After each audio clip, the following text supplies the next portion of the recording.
Mesopotamia সভ্যতা বিশ্বের প্রাচীনতম সভ্যতা মেসোপটেমিয়া সভ্যতা আনুমানিক খ্রিস্টপূর্ব 5000 অব্দে ইরাকে টাইগ্রিস ও ইউফ্রেটিস নদীর উর্বর তীরাঞ্চলে মেসোপটেমিয়া সভ্যতার বিকাশ ঘটে। এদের ভিন্ন ভিন্ন নাম থাকলেও একই ভূখণ্ডে গড়ে ওঠায় একত্রিতভাবে এ সভ্যতাসমূহকে বলা হয় মেসোপটেমিয়া সভ্যতা। মেসোপটেমিয়া সভ্যতার টাইগ্রিস নদীর আরেকটি নাম হলো দজলা এবং ইউফ্রেটিস নদীর আরেকটি নাম হলো ফোরাত নদী। মেসোপটেমিয়া একটি গ্রিক শব্দ, এর অর্থ দুই নদীর মধ্যবর্তী ভূমি। আধুনিক ইরাক, ইরান, তুরস্ক, সিরিয়া ও কুয়েত রাষ্ট্রগুলো প্রাচীন এই সভ্যতার অংশ ছিল, তবে বেশিরভাগ বর্তমানে ইরাকে অবস্থিত। মেসোপটেমিয়া সভ্যতার অন্তর্ভুক্ত রয়েছে সুমেরীয় সভ্যতা, ব্যাবিলনীয় সভ্যতা, অ্যাসিরীয় সভ্যতা ও ক্যালিডীয় সভ্যতা। সুমেরীয় সভ্যতা মেসোপটেমিয়াতে সবচেয়ে প্রাচীন সভ্যতা গড়ে তুলেছিল সুমেরীয়গণ।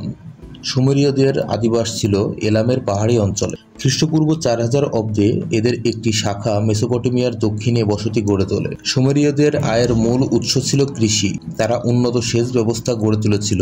সুমেরীয়গণ কিউনিফর্ম নামে একটি নতুন লিপির উদ্ভাবন করে। কিউনিফর্মকে বলা হয় অক্ষরভিত্তিক বর্ণলিপি বা লেটার বেসড অ্যালফাবেট। সুমেরীয়দের বর্ণমালার কোনোটি দেখতে ইংরেজি বর্ণমালা ভি এর মতো। কিউনিফর্ম হল পাঠোদ্ধারকৃত পৃথিবীর সর্বপ্রাচীন লিপি। কিউনিফর্ম লিপিতে লেখা হয় বিখ্যাত মহাকাব্য গিলগামেশ, জলঘড়ি ও চন্দ্রপঞ্জিকার আবিষ্কার সুমেরীয়দের গুরুত্বপূর্ণ অবদান। সভ্যতায় সুমেরীয়দের সবচেয়ে বড় অবদান হলো চাকার আবিষ্কার। আইনের ক্ষেত্রে সুমেরীয় শাসক উর নামু এর অবদান গুরুত্বপূর্ণ।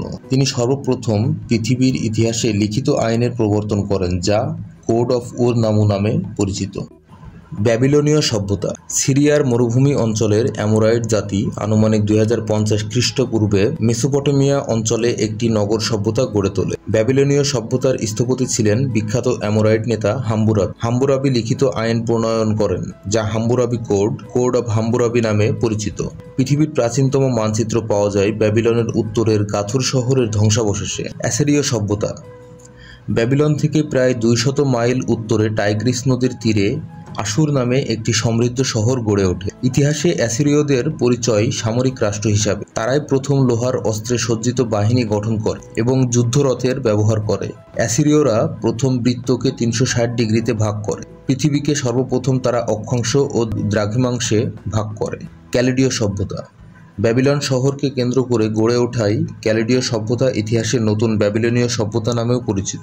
ক্যালিডীয় সভ্যতার স্থপতি ছিলেন সম্রাট নেবুচাঁদনেজার। তিনি সম্রাজ্ঞীর সন্তুষ্টি বিধানের জন্য নগর দেয়ালের উপর এক মনোরম উদ্যান নির্মাণ করেন। ইতিহাসে যা ব্যাবিলনের ঝুলন্ত উদ্যান বা শূন্য উদ্যান নামে পরিচিত, the hanging gardens of Babylon. এটি প্রাচীন পৃথিবীর সপ্তাশ্চর্যের এক। ক্যালিডীয়রাই প্রথম সপ্তাহকে 7 দিনে বিভক্ত করে, আবার প্রতিদিনকে 12 জোড়া ঘন্টায় ভাগ করার পদ্ধতি তারা বের করে। ক্যালিডীয়রা 12টি নক্ষত্রপুঞ্জের সন্ধান পান। তা থেকে 12টি রাশিচক্রের সৃষ্টি হয়, 12 জুডাইক সার্কেলস।